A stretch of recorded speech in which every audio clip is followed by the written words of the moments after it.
We are the warriors of Tsushima. We are samurai! Ghost of Tsushima remains one of the coolest games of all time, and it's about to drop on the PC. Whether you're a new player or want a fresh reminder, I compiled all of the biggest and up-to-date tips and tricks to set yourself up pretty much for the perfect start. At number 1, the guiding wind is one of your biggest friends. It's this ability to summon a literal gust of wind which will visually direct you to your next objective marker. So it's both unique, minimizes your time spent in map menus while massively boosting up your immersion. And later on you can even upgrade this to make it easier to discover other points of interest like cosmetics, health and resolve upgrades, creature shrines and so on. And you can pick these, by the way, from the map screen side menu once unlocked, and they typically do a very good job to guide you to the nearest point possible.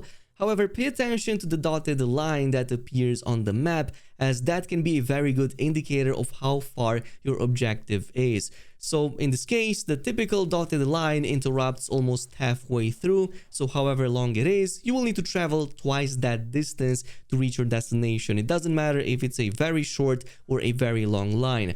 However, like I said, the game is filled with visual cues to minimize entering UI menus. So black smoke is something that you will see typically indicating enemy camps, both small and large, while white smoke will indicate side quests and NPCs you want to talk with. Also, talking NPCs that you find in various towns and camps that have chat bubbles over their heads are something you will want to talk to because they will reveal other side quests around the map. At number 2, let's talk about standoffs, one of my favorite features in this game. It's basically a one versus all challenge that you can do against any group of enemies, assuming you pull it off before entering combat. And this is actually a great way to wipe out entire camps of enemies if built properly. But there's one single tip that you have to keep in mind to be 100% successful, and that is pay attention to your enemy's feet. So usually they will try to fake attacks in an attempt to lure you in, but you just want to hold steady and not release that button just yet. Instead, wait until they actually lift their feet and you see movement, and then unleash your attack, which is going to immediately strike them down. And as I've said, if you build this properly, you can strike down up to like 5, even 7 enemies, which is basically half, sometimes even more, of an entire camp. At number 3, go ahead and immediately change this setting if it's already turned off, and that is going to be right here in the options menu /gameplay. Go ahead and enable armor loadouts. At least on the PlayStation 5, for some reason this is off by default, but if you turn it on, you will now be able to basically have loadouts for each specific armor set. And this can be of tremendous help if you want to play in different play styles but change them often, like going between samurai or ghost builds, or even more so if you have a proper charm loadout and don't want to forget about it. You can just set it like that and have it saved over there permanently, or at least until you make another change to overwrite it. Plus, this also takes into account any face/bandana that you might have, plus of course any cosmetics you applied to your weapons, so it saves those as well. At number 4, let's talk about stances and stance switching. This is one of the coolest things about Ghost of Tsushima, and that is that you have a different stance for different types of enemies, plus each one of them has different upgrades and cool attacks that can apply in different situations. So to unlock all of the stance fast, here's what you're going to want to do. Initially, you will want to pay attention to any enemy encampment, especially ones that list stance progress in their rewards section, because inside of them you will typically find some of these leaders, and if you defeat or study them, they will give you 1 point progress towards your next stance. However, you can actually get 2 of those at the same time by first studying that leader and only then defeating them. Make sure you do them in this order and you're gonna get 2 points per each leader, which is going to make stance unlocking that much easier. But like I said, stances are amazing. We're going to talk about them in just a bit, as well as my favorite early unlocks. In the meantime, let's talk about some of the best skills to invest points into early. And this brings us to number 5, the best early techniques to grab. Of course, you can follow your own path. However, these are the ones that I found to be most efficient. So in the samurai skill line, go ahead and immediately unlock that perfect parry as well as the dodge roll. Perfect parry is this amazing way. If you pull it off at the right moment, you can do this slow motion, immediately break to the enemy's defense, and if you follow up with a attack, that's going to do a counter, which typically one-shots enemies even on like the higher difficulties. Plus it gives you a bunch of resolve, and later on you can even upgrade that to give you a lot more HP. Meanwhile, dodge roll is amazing because it's also a gap closing ability, if you can believe that. And you can also use this, by the way, in stealth mode. When you're sneaking around, it's much faster to dodge roll towards your enemy and they will still not hear you coming. So it can be very good if you're paying attention to enemy patrol routes. From this point on, I would go ahead and switch to ghost weapons, especially as my legend level increases. So the first thing I would recommend doing is to unlock assassination from one of the first missions, but then also go for these 3 upgrades right here for the final chain assassination master. So this will now let you assassinate up to 3 targets, 4 actually if you get a later on charm in the game, but that's still going to be enough to one-shot almost any enemy. There's only one that can resist one-shots like these, but that's gonna get fixed by the main story once you progress enough into it. And early in the game, there are plenty of big groups of enemies. This is going to make it much easier for you to deal with them. And from this point on, I would invest the next points into my stances, specifically water and the wind stance right here in the middle, which is going to help us deal a lot better with shielded and spear enemies. You can also go with 1 point into puncture first into the starting stone stance. That's actually a very strong ability which you can use against enemies with low defenses or when anticipating incoming attacks. They will essentially get one shot stabbed with an ability like this. But I really love the downpour you get in the water stance. It's not just great at breaking shields, but it's also one of the best ways to apply any status effect or on attack or hit effect from your charms. So let's say for example you go with double damage charms or go with poison or anything that applies on hit effects. This is going to have a much higher chance to trigger as you're doing a very long and fast flurry of attacks. And of course you can also go with some of the others, like for example I really like the spear defense wind ability right here, which makes you automatically parry when you attack during an enemy's own attack with the spear. This can help you a ton when you get overwhelmed by enemies.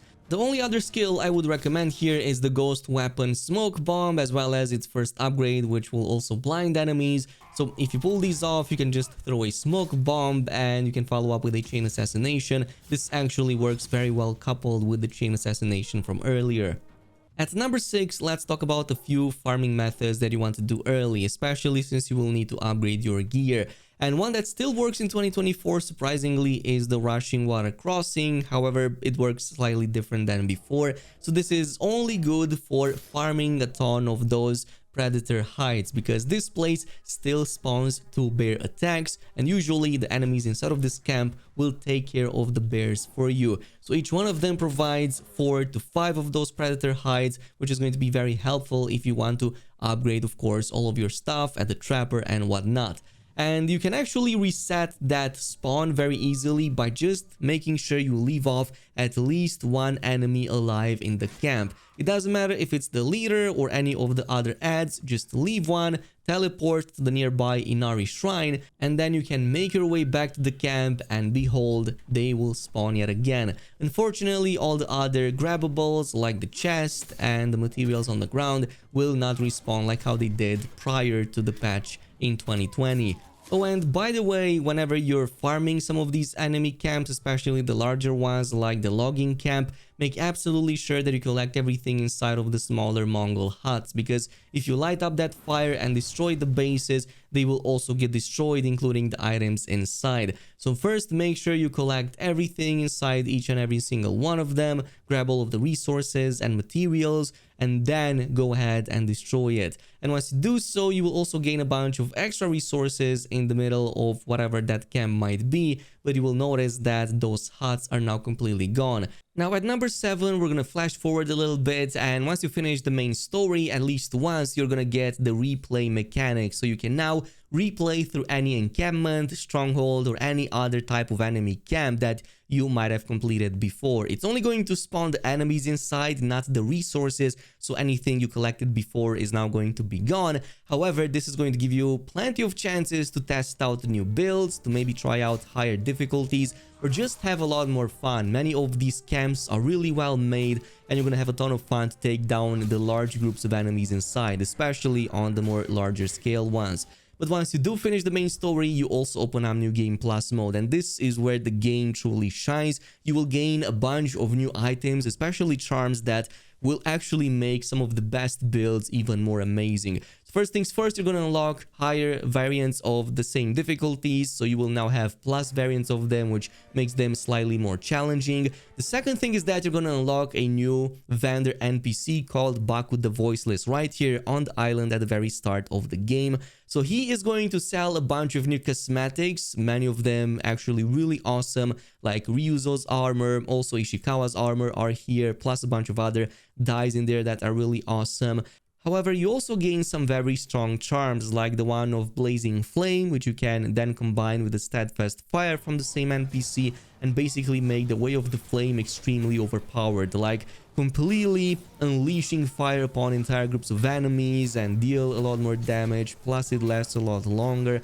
Very awesome, especially for something like the Kensei armor. You can also get the Heavenly Rebuke charm, and this is going to be a little bit more RNG if you want to play like that, and call forth lightning strikes randomly when you perform the Heavenly Strike attack. But there are other options, including ones that can make the game a lot more challenging to you and make, for example, abilities cost a lot more resolve and whatnot. Now, all of this will now cost Ghost Flowers, which is a currency exclusive to New Game Plus, and basically any side mission or thing you collected before New Game Plus, instead of giving you that reward again, will now give you a Ghost Flower instead, anywhere between 1 to 5 depending on the type you collect. And this is why I recommend finishing off as much as possible before going into New Game Plus, maybe even going for 100% completion on your first playthrough, so that everything that you do in New Game Plus will now give you Ghost Flowers instead. As I've said, even the collectibles will give you that instead of the former rewards they had in the previous playthrough. Additionally, armors also gain another level of upgrade, which can make some of them extremely overpowered, more so than before. Like, for example, Tadayori can gain a massive knocking and reload speed bump at the max level. You also get something like, for example, the Gosaku armor, which is going to give you a colossal and a massive boost to that health and stagger damage. This was already a top tier one, and there's plenty of other examples in there. Even the Sakai clan and others will gain some massive boosts, but of course you're gonna need to regain all of those resources once again.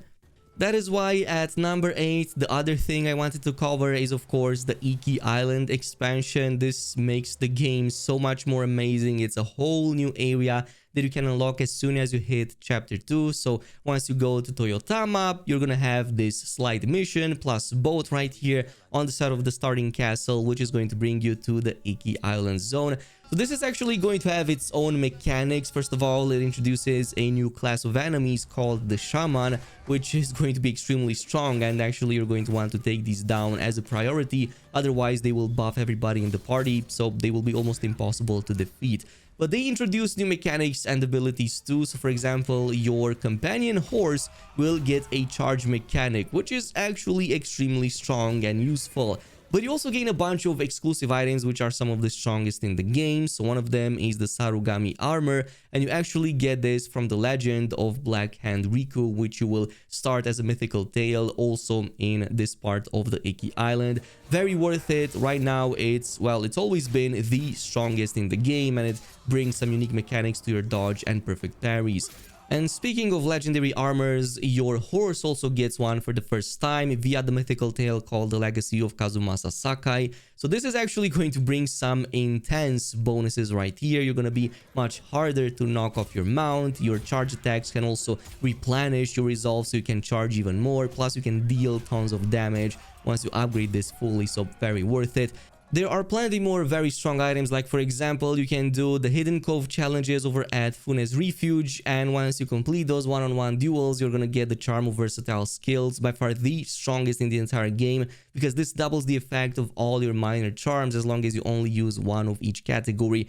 So not only do you save on the charm slots as you don't have to double them anymore, you can actually use extra ones and also double their effects. This is why this is the strongest. But there's others that you get from the various sanctuaries for different creatures on Iki Islands. For example, the ones for the monkeys that you save will give you the charm of Mashira's protection. This actually enlarges that perfect parry and perfect dodge window when you heal, which is part of the Sarogami build. This is what makes it so incredibly OP as well. If you go for the ones for the deer, you get the charm of Sugaru's sight, which is going to let you shoot 3 arrows at the same time with the bows. Actually an incredible part of the best Tadayori build out there. And if you go for the feline ones, you're gonna get the charm of Nekoma's Hunt, which is going to let you actually throw a kunai during chain assassination. This is how you're gonna gain that 4th assassination kill. But there's plenty more in there, plenty of course, secret armors and secret skins, including like God of War and whatnot, so totally worth it. There's a bunch of videos on my channel anyway regarding Iki Island, so you can check the ones that I covered when that DLC launched.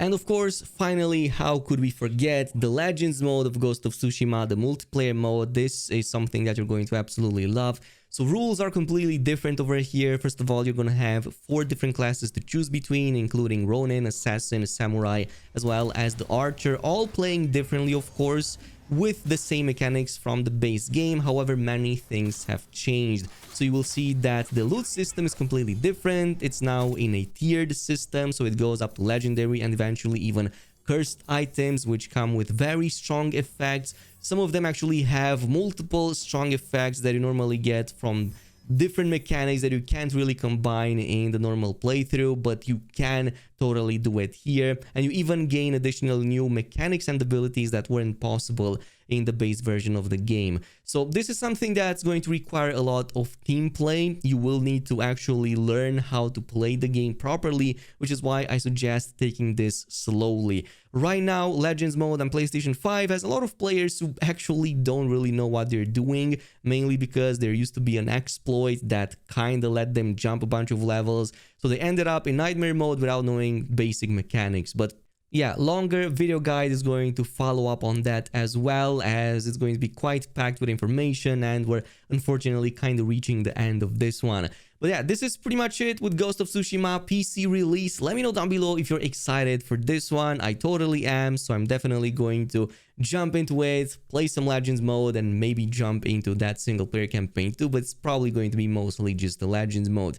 In the meantime, thanks so much for watching, and I'll see you in the next video.